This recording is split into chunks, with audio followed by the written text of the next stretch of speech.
Всем привет, меня зовут Анатолий, и я рад приветствовать вас на моем YouTube-канале. Сегодня мы с вами поговорим о том, как я стал христианином. Начну свой рассказ немножко издалека, расскажу о своей семье. Я родился в баптистской семье, мой дедушка был пастором во время Советского Союза. Он уверовал, стал христианином и потом стал пастором, переписывался с Билли Грэмом и имел довольно весомое влияние в те времена. У моего дедушки было 6 детей. Одна из них это была моя мама. Ее зовут Любовь, а еще 2 сестер ее зовут Вера и Надежда. У моей мамы 5 детей. Почти все они ходят в церковь. Я последний, я 5. Еще у меня есть 2 брата и 2 сестры. Ранее свое детство я сильно не помню, но я знаю, что я родился в Хабаровске и до 6 лет жил там. Потом мы переехали всей семьей в Биробиджан. Мои братья, они намного меня старше, поэтому они уже уехали учиться в духовную семинарию на Украину, в Донецк. И там учились, естественно, закончили образование, и потом приехали уже служить к нам на Дальний Восток снова. Я жил в маленьком городке под названием Биробиджан. Если кто-то знает, это столица еврейской автономной области. Этот город небольшой, в нем всего население около 50 тысяч. Мои друзья все были в церкви, потому что я с детства ходил в церковь, в воскресную школу. То есть у меня такая классическая история ДВРовца, то есть дитя верующих родителей. До своих 13 лет я был довольно как поймальчиком, жил в семье, не нарушал никаких законов, ходил всегда с мамой, делал все, что от меня хотят. То есть был такой примерный ребенок, как считали мои родители. На самом деле у меня было множество разных греховных поступков, естественно, так же, как и у всех. Я помню, как моя сестра старшая, она еще жила с нами и планировала поехать учиться в Санкт-Петербург. Она накапливала деньги для этого, работала. Мне было лет 10, может быть, даже чуть меньше, и мне было всегда интересно, откуда у нее деньги, и я знал, где они лежат, поэтому один раз я украл у нее небольшую сумму денег и почувствовал себя довольно богатым и успешным. И понял, что легкие деньги, я так делал на протяжении какого-то времени, до тех пор, пока не застукали меня, потому что откуда вдруг у меня такие вкусняшки постоянно и какие-то игрушки, которые я покупаю.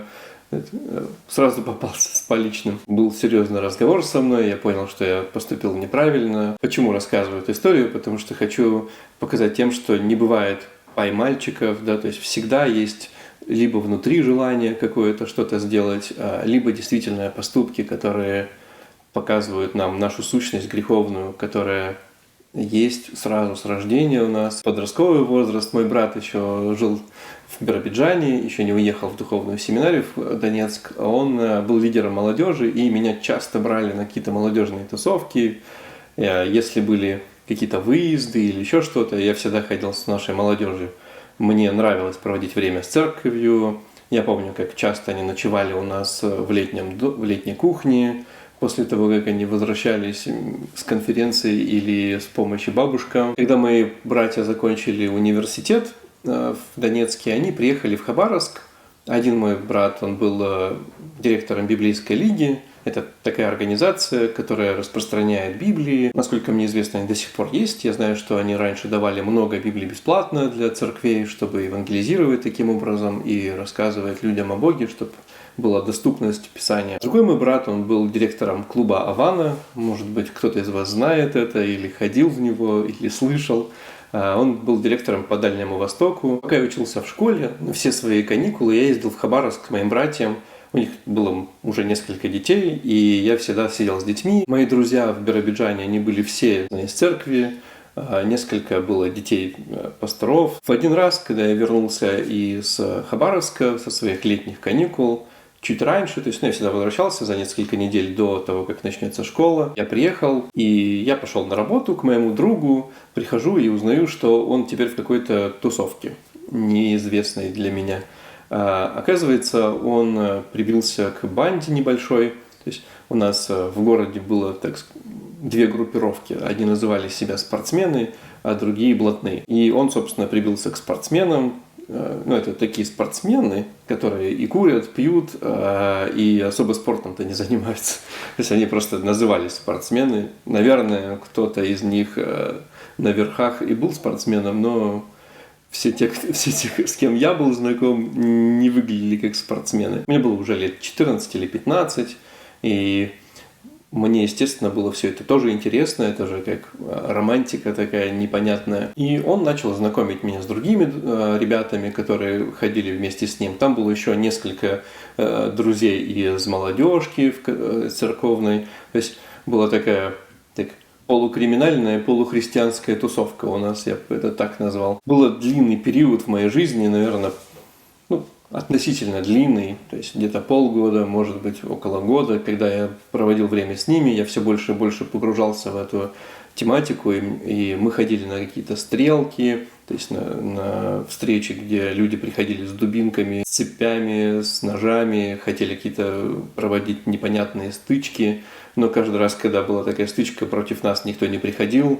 Господь спасал, потому что я не знаю, что могло бы произойти, если бы вдруг действительно было какое-то большое столкновение, и пришлось бы драться и применять все это насилие. Не знаю, как бы жизнь тогда повернулась. Так продолжалось какое-то время, я ходил с ними, общался, как все больше и больше узнавал про это. И мне стало не нравиться, что я хожу в церковь, но при этом каждую субботу мы напиваемся, и я прихожу в церковь с похмельем, у меня болит голова, и мы сидим на задворках. Мой друг пытается подглядеть, что там у кого под юбкой. Мне стало это очень сильно противно. Я стал как можно меньше времени с ними проводить, и тогда я уже познакомился с друзьями, с ребятами со двора, которые были примерно в такой же компании, только я решил общаться больше с ними, потому что они не ходят ни в какие огромные тусовки, не нужно собираться, мы просто ходим во дворе, гуляем, и все, больше ничего не происходит. Но им вот эта околокриминальная тематика была интересна. Это, наверное, были нулевые уже, 2003, может быть. В Москве и в Питере уже была цивилизация, а у нас на Дальнем Востоке все еще был примерно 93-й, вот, можно так сказать. Я проводил с ними уже довольно много времени, но моя мама не знала об этом. Она знала лишь только, что я общаюсь с теми ребятами из церкви, которые плохая компания. Она знала, что они уже не совсем люди из церкви. Как-то вечером, меня долго не было, она решила найти меня, пошла на работу к моему другу. Это была ночь, уже поздний вечер, наверное, это был, может быть, часов 10. Она пришла, начала звать меня, и в ответ начали лаять собаки на нее. Мой друг не услышал то, как моя мама зовет меня, но услышал, как лают собаки, вышел и начал крыть матом. И мама восприняла это на свой счет. Она подумала, что это он ее так сильно ругает, чтобы она туда ушла и не приходила. Она вернулась домой. Через какое-то время прихожу я, вижу ее, которая сидит, плачет. Я спросил, что происходит, и она сказала мне такую фразу, которая до сих пор запомнилась мне. Она говорит: выбери, с кем ты. Либо ты с Богом, либо ты с миром. Не знаю, я, наверное, недолго думал. Я уже знал, с кем я хочу быть. Мне не нужно было долго думать и долго ждать, но это был переломный момент в моей жизни, когда я понял, что я точно хочу быть с Богом и не хочу никак быть с этим миром связан. На следующее воскресенье я вышел в церковь, покаялся. Я думаю, никто в церкви и не знал, чем я занимался, потому что все меня поздравляли, мою маму поздравляли, говорили: здорово, что твой хороший сын стал теперь еще и на шаг ближе. Они не знали, что происходило в моем сердце, в моей душе, что я ходил где-то употреблял, что я вел такой распутный образ жизни. Это был как первый шаг к тому, чтобы стать членом церкви.